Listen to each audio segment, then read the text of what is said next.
Pemirsa, kita ke informasi berikutnya. Tidak kalangan remaja saja yang demam CFW atau Citayam Fashion Week.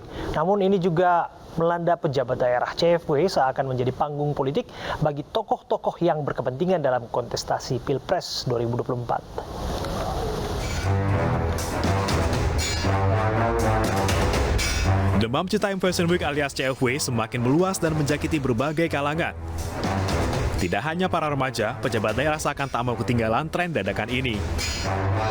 Dari unggahan video di Instagramnya 20 Juli lalu, Gubernur DKI Jakarta Anies Baswedan melenggang di zebra cross Duku Atas bersama tamu-tamu dari Bank Sentral Eropa. Sebelumnya, Gubernur Jawa Barat Ridwan Kamil juga melenggang di lokasi yang sama dengan busana yang modis dan menarik perhatian. Terjunnya tokoh-tokoh dalam fenomena CFW dinilai pengamat politik sebagai hal yang wajar. CFW seakan menjadi panggung politik bagi mereka yang berkepentingan dalam Pilpres 2024. Saya kira sudut pandangnya adalah bagi siapapun, terutama politisi atau terutama tokoh-tokoh, terutama yang berkepentingan terhadap medan kontestasi Pilpres ke depan, ya saya kira dimanapun ada panggung politik, tentu mereka sangat berkepentingan terhadap panggung-panggung tersebut. Saya kira wajar kalau kemudian Pak Anies dan Pak Ridwan Kamil datang dan nimbrung bersama-sama saudara-saudara kita yang berasal dari Citayam dan sekitarnya. Namun belakangan, Pemkot Jakarta Pusat mengingatkan terkait aturan penggunaan zebra cross. Zebra cross dilarang digunakan untuk kegiatan fashion show karena mengganggu pengguna jalan. Fenomena CFW bermula dari banyaknya remaja dari luar Jakarta yang berkumpul di kawasan Sudirman, Jakarta Pusat.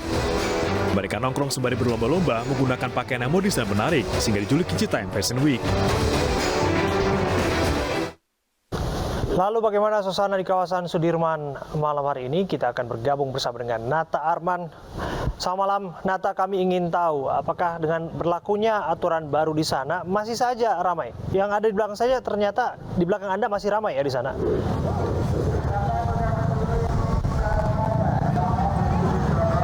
Baik Abraham dan juga pemirsa, terkait dengan fenomena Citayam Fashion Week atau banyaknya ABG yang nongkrong dari beberapa lokasi aglomerasi, maksud kami yakni dari beberapa lokasi Jabodetabek seperti contohnya Bojonggede, Depok, Citayam dan juga beberapa lokasi pinggiran Jakarta lainnya. Dan memang untuk pada malam hari ini terpantau semakin ramai meskipun pemerintah sudah memberikan kebijakan yang mana dibatasi untuk aktivitas nongkrong hanya sampai pukul 10 malam. Namun berdasarkan pantauan kami sejak tadi sampai dengan malam ini mendekati pukul setengah 10 lewat 5 menit, ini justru masih banyak dari mereka yang masih baru berdatangan ke kemari untuk sekedar menongkrong dan juga berbagai aktivitas seperti membuat konten di sosial media baik itu TikTok maupun Instagram.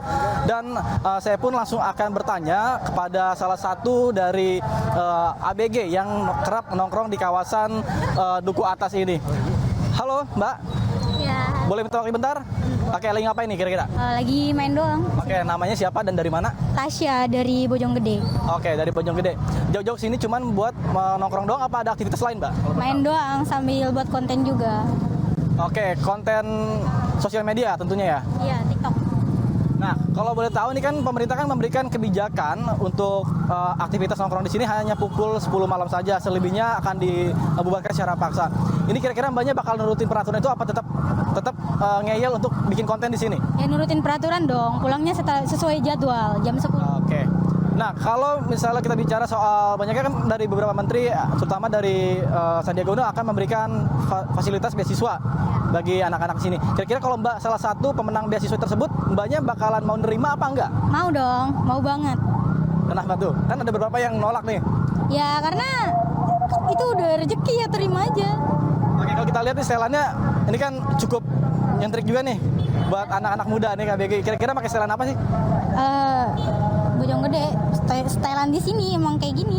Oh, biar kayak anak Jakarta Selatan gitu. Iya. Iya, iya. Nah, oke. Ya pemirsa, beginilah memang hasil perbincangan kami dengan salah satu anak ABG yang nongkrong di kawasan ini yang berasal dari kawasan Bojonggede. Memang mereka hanya sekedar membuat konten YouTube maupun Instagram ataupun TikTok. Dan tentunya untuk berdasarkan pantauan kami saat ini sudah tidak ditemukan lagi banyaknya tumpukan-tumpukan sampah seperti beberapa minggu yang lalu, yang mana saat ini juga Satpol PP setempat dan juga beberapa dinas terkait sudah sering sekali melakukan patroli dengan berjalan untuk menghimbau kepada mereka agar tidak membuat kegaduhan, kemudian juga tidak menyampah di kawasan Sudirman yang memang dulunya dikenal dengan kawasan elit dan juga kawasan bersih. Demikian informasi yang bisa kami sampaikan, kami kembalikan ke studio Abraham. Terima kasih Nata. Di ujung Anda menyampaikan agar tidak membuat kegaduhan. Selama itu tidak dilakukan, nampaknya mereka punya hak untuk berekspresi di sana. Terima kasih Nata.